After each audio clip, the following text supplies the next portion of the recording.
நிழல் வாழ்க்கை சிறுகதை.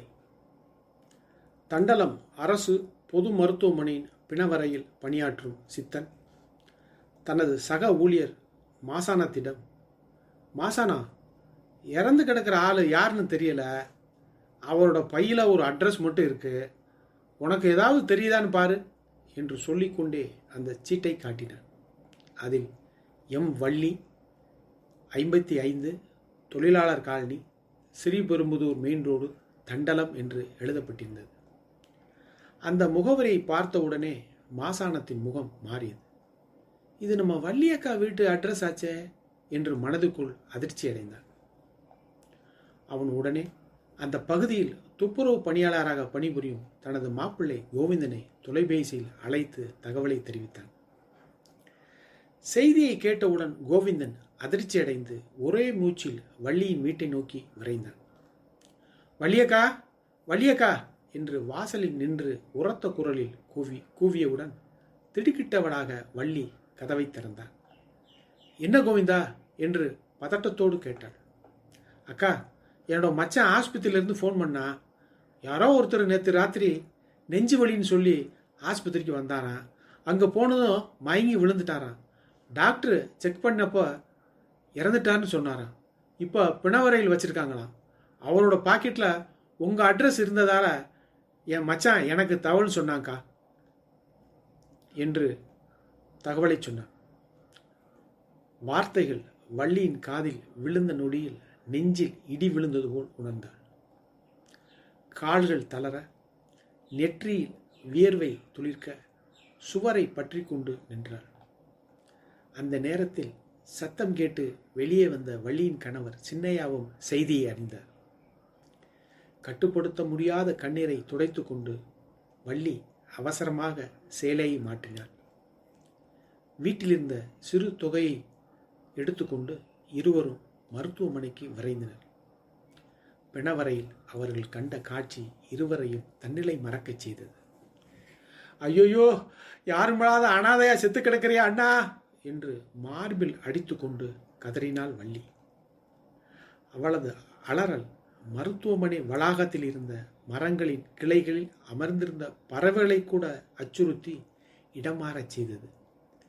மருத்துவமனையில் நெஞ்சுவலி என்று வந்து மரணமடைந்தது வள்ளியின் அண்ணன் நடராஜ் என்ற நடையன். நடையன் தண்டலத்தில் உள்ள ஒரு தனியார் நிறுவனத்தில் இரவு காவலாளியாக பணியில் இருந்தான். அவனுடனான கருத்து வேறுபாடு காரணமாக மனைவி அன்னம் அவனை விட்டுவிட்டு சென்னையில் வேலை பார்க்கும் தன் மகன் முத்துநாகுவுடன் தங்கியிருக்கிறாள் என்ற செய்திகளையெல்லாம் மனதிற்குள் அசை போட்டுவிட்டு கண்களில் வழிந்த கண்ணீரை துடைத்து கொண்டார் சின்னையா. வள்ளியை ஆற்றுப்படுத்தும் விதமாக அவளை தோளை தட்டி கொடுத்தபடியே துயரத்தில் துடிக்கும் தனது மனைவியின் மனநிலையை மாற்றும் செயலில் ஈடுபட்டார் சின்னையா. தண்டலம் கிராமம் தன்னுடைய சோம்பலை முறித்து கொண்டு பரபரப்பிற்கு தயாரானது. சின்னையா தன்னுடைய கைபேசியில் இருந்து பந்துக்களுக்கும் சென்னையில் வசிக்கும் நடையனின் மனைவி அன்னத்திற்கும் தகவலை தெரிவித்தார்.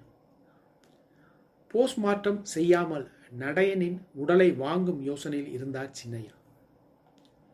பிணவரை ஊழியர்கள் சித்தனையும் மாசானத்தையும் தனியாக அழைத்து தன்னுடைய கோரிக்கையை தெரிவித்தார் சின்னையா.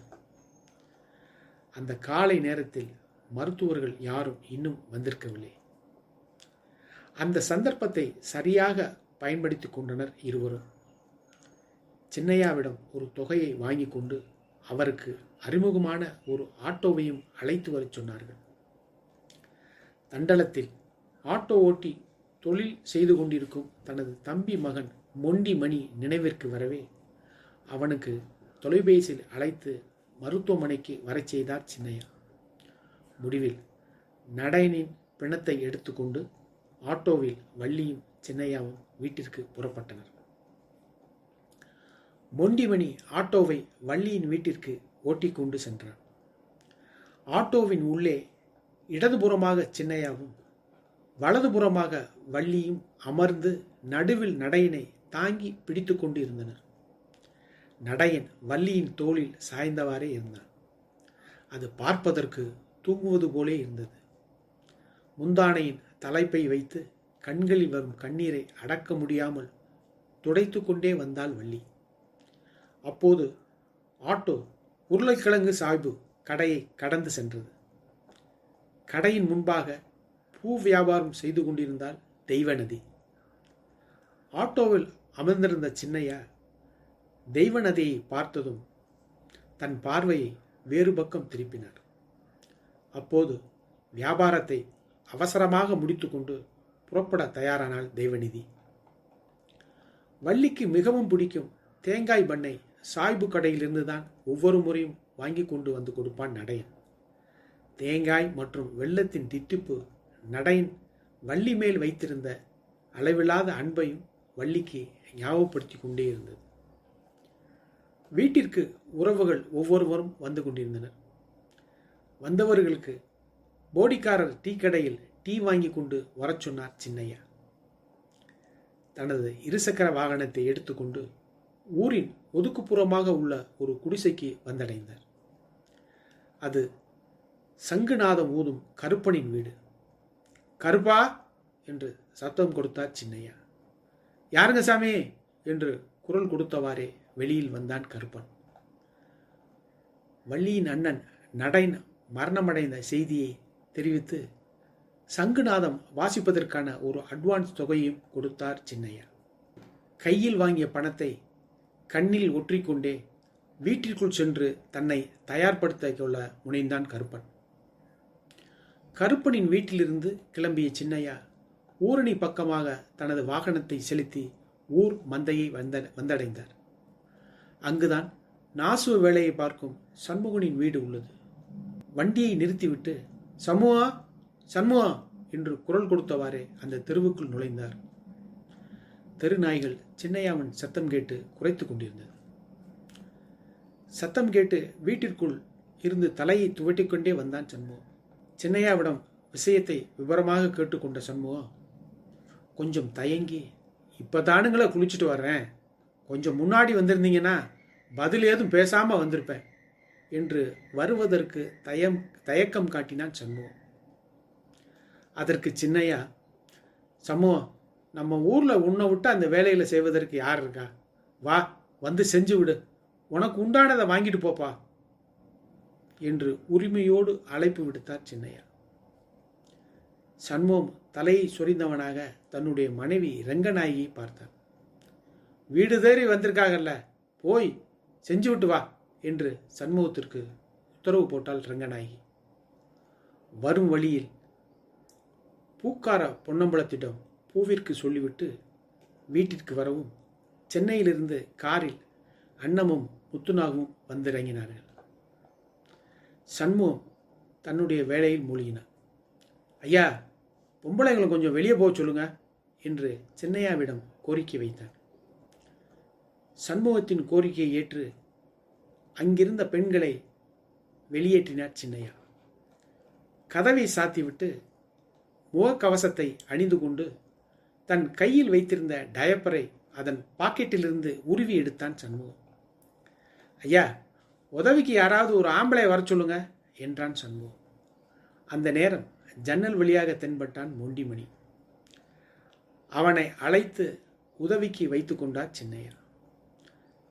சண்முகம் நடையனின் உள்ளாடையை அவிழ்த்த மறுகணம் மொண்டிமணிக்கு குமட்டி கொண்டு வரவே உவ என்று சத்தமிட்டு கொண்டே கொல்லைப்புறத்திற்கு ஓடினான். இதை பார்த்தவுடன் சண்முகமும் முகத்தை சுளித்தான். பின்னர் ஒருவாறாக தன்னை ஆசுவாசப்படுத்திக் கொண்டு வேலையை தொடர்ந்தான். உள்ளாடையை எடுத்து அந்த அறையின் ஒரு மூலையில் இருந்த ஒரு பிளாஸ்டிக் பையில் அதை போட்டு அதனை இறுக கட்டி வைத்தான் சண்முகம். அதன் பிறகு கொண்டு வந்திருந்த மல்லு துணியில் ஒரு பகுதியை கிழித்து நடையனின் பிறப்பரப்பில் துணியை வைத்து கழிவு வெளியேறாதவாறு கட்டினான். அதற்குள் சண்முகத்திற்கு முகம் முழுவதும் வேர்த்து விட்டது.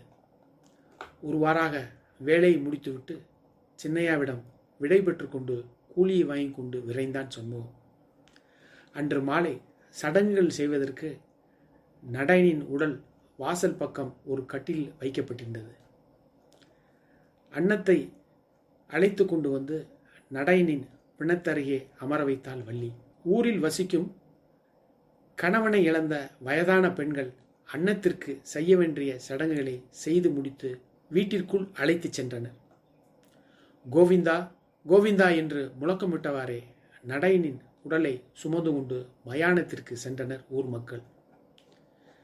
சண்முகத்தின் உதவியுடன் கொல்லிக்கூடத்துடன் நடையனின் உடலை சுற்றி வந்து போட்டுடைத்தான் முத்துநாகு.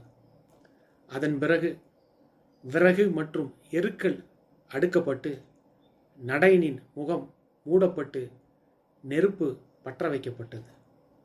அந்த நேரத்தில் தூரத்தில் புங்க மரத்தின் அருகே கண்ணீரை துடைத்து கொண்டு நடையன் காற்றோடு கலப்பதை வைத்த கண் வாங்காமல் பார்த்து கொண்டிருந்தாள் தெய்வநிதி. தன் நெற்றியில் இருந்த குங்குமத்தை தானாகவே அழித்து கொண்டாள். சாம்பலோடு கலந்து போன நடையன் நினைவுகளாய் மட்டும் மனங்களில் வாழத் தொடங்கினான். ஏனெனில் உண்மையான பாசமும் காதலும் மரணத்தால் முடிவதில்லை. அவை நினைவுகளாய் மாறி மனசுக்குள் என்றென்றும் உயிரோடு வாழும். நன்றி.